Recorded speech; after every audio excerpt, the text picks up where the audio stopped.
Australians have long regarded their nation as the lucky country, a harmonious nation with relaxed and prosperous lifestyle. But in December of 2005, that image was shattered by an outbreak of riots in a Sydney beachside suburb. And since then, race has re-emerged as a major issue in a country that now appears increasingly ill at ease with its ethnic diversity. I'm Taimur Nabili, and on this edition of 101 East, we ask, is multiculturalism dead in Australia?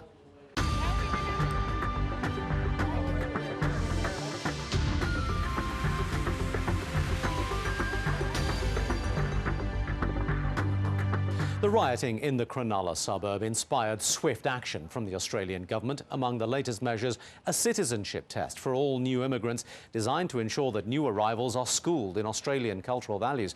And the country's rethinking its policy on immigrants from Africa, claiming they in particular are failing to settle into the community. But while the moves are supposed to help assimilate immigrants, many of them are feeling more alienated. Fawzia Ibrahim reports. Welcome to Bankstown, the heart of the Lebanese Muslim community in Sydney, Australia. This is a snapshot of the nearly 1% of Australians who claim Lebanese descent.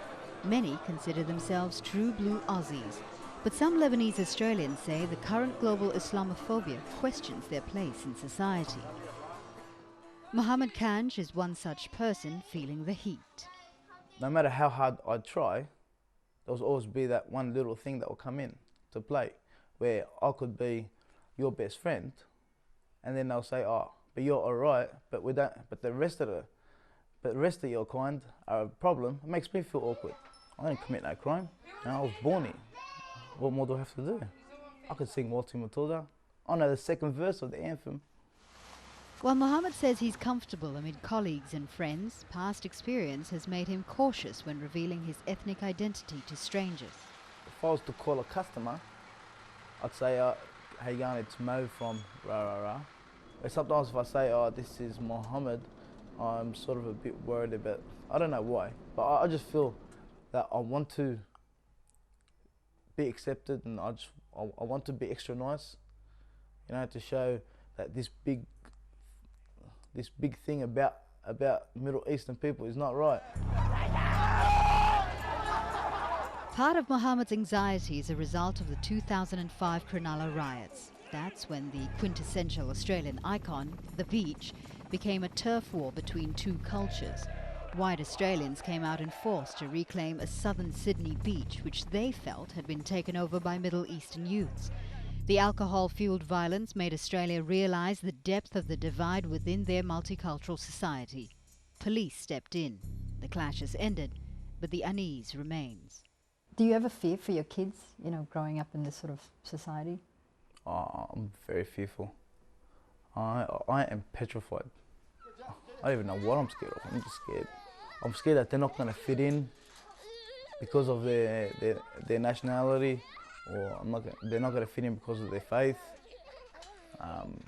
or skin colour even. I don't know. The Lebanese are not the first migrant community to face the challenges of integrating into Australia. I experienced exactly the same thing when Vietnamese back, about 10 years ago were seen as drug dealers. When the community was saying you're bad, you're evil, it actually doesn't really help you to feel like you're part of that community, the general community. Tang O was among the first boatload of Vietnamese refugees to arrive in Australia in 1975. He's now a council member in his local community, but still finds his identity questioned. I get asked, are you Vietnamese Australian or are you Australian Vietnamese? They'll congratulate me if I have an Aussie accent, but on the other hand, it's, if you had to choose, what would you choose? And I don't think I need to explain myself. Barry, hello. Oh, Alan. Yes. Good morning. Good morning, sir. Among those claiming to speak for mainstream Australia is influential talkback host Alan Jones. He presents one of the more popular breakfast shows in Sydney and has the potential to shape public opinion. No, I don't believe in multiculturalism, and I think it's been a prodigious mistake. I believe in multiracialism. I firmly believe that we gain a lot from having people from other countries, and immigration policy which encourages those sorts of differences, and they bring, whether it's fashion or food or way of life or attitudes, and that's been demonstrated with Italians and Greeks. They've come here and they've been proudly Australian. Jones was accused of fanning the nationalist sentiment that led to the Cronulla riots. He maintains his innocence, but makes a case against cultures he says do not fit into the Australian way of life. There's thousands and thousands of people want to come to this country. Be a bit more careful about who we let in. My view is that we're a multiracial country, but we are monocultural. You get under that umbrella and you come here and you're an Australian, and because you take out citizenship, you honour Australia, you honour the flag, you understand the way of life, the customs, the attitudes, the values, and you live by those. One tablet 3 times a day before meals. Very good, very good. But try as they might to fit in, Australia's migrants face an uphill battle, one that is often thrust into the national spotlight when an election is looming. In the lead up to the poll, the Australian government cited integration problems as the reason for cutting African refugee numbers. Many of them have spent much of their lives in very much a war-torn, conflicted situation, and that's played out in terms of young people who've got a low level of education, who therefore find it more difficult to get jobs and come from a different culture from what we're used to in Australia. Those comments created a furor, with critics accusing him of playing race politics in the lead up to the elections. Others say the lack of integration argument is an attempt to hide a darker, more xenophobic fear. And already there's groups that are saying they're dumber than people, that they steal our jobs, or they take our unemployment benefit. They're forgetting that they're the people cleaning their toilets. They're the people actually doing the jobs that Australians don't want to do. Australians generally agree that multiculturalism does exist within their society. However, they do acknowledge that there is fear and suspicion amongst the many races. Experts say the only way to dispel that is through education and information. But some are saying not enough is being done to break down the cultural barriers. Learning to negotiate with minorities is a way of allowing them to become better citizens. And it's a much better strategy to negotiate with minorities than to simply come in a macho way and telling them, we are the dominant culture, just follow me. Australia's history is full of stories of migrant communities struggling to find their niche in society. With time and persistence, many have added their own colour to the national landscape. But as long as the nation debates its multicultural identity, each new wave of migrants will have to face rough waters before calling Australia home. Well, for this edition of 101 East, I'm joined in our studio by Yasser Solomon, who's from the Victorian Multicultural Commission.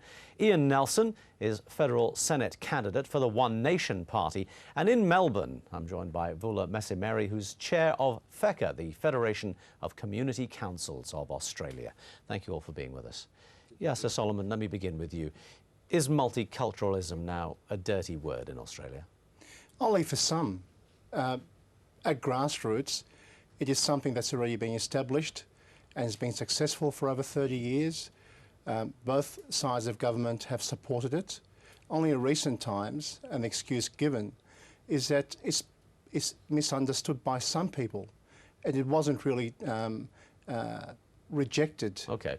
Vula Messimeri, to what extent is it being misunderstood? What's the depth of this problem?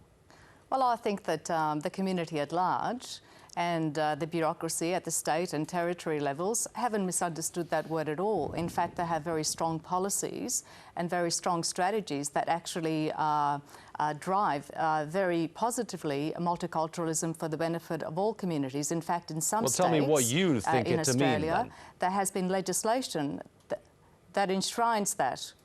I beg your pardon? Explain to us then what you think it to mean, and what do the states believe it to mean? Well, cultural diversity is seen as both socially and economically desirable, and also religious diversity is upheld both in legislation and widely, and it's seen as economically and socially as a positive, as a gain for most states and territories. And as I was saying, some states have actually legislated to uphold multiculturalism within legislation. Ian Nelson, fair description? Yes, fair description. Although we don't like the name multiculturalism. Why not? Well, it separates all the people that come over to Australia into tribes. And we witness that daily. and it's not a good thing. What is a good thing is we've got diversified culture, and people should work on that. There was one comment there made by Alan Jones in the film that we just saw, and he said, we are multiracial but monocultural. Is that what you are suggesting? Well, we would like that, yes. What does that mean? Well, it means that this is Australia.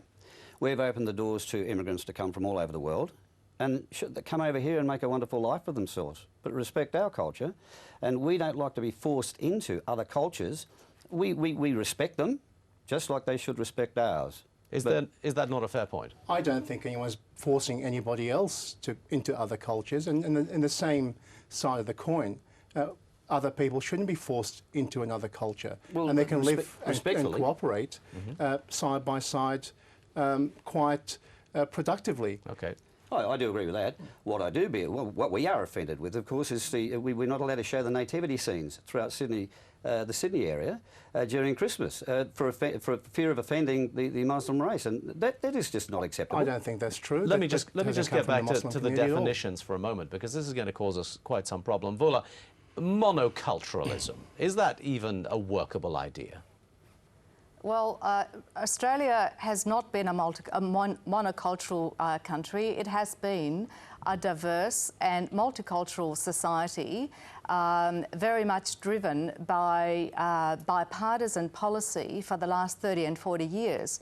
And it has served this country extraordinarily well, not only in terms of social cohesion and creating a peaceful society that Australia is, but also in opening up the world in terms of trade and an eye to the world in terms of the fact that, you know, the world is now a global and diverse economy, if nothing else. Well, the reason I'm trying to sort of pin this down to a certain extent is to ask whether monoculturalism, as you're presenting it, is actually a solution to the problems that we see on the ground. Yes, let's once again get down to this idea of monoculture. What is this idea of being Australian?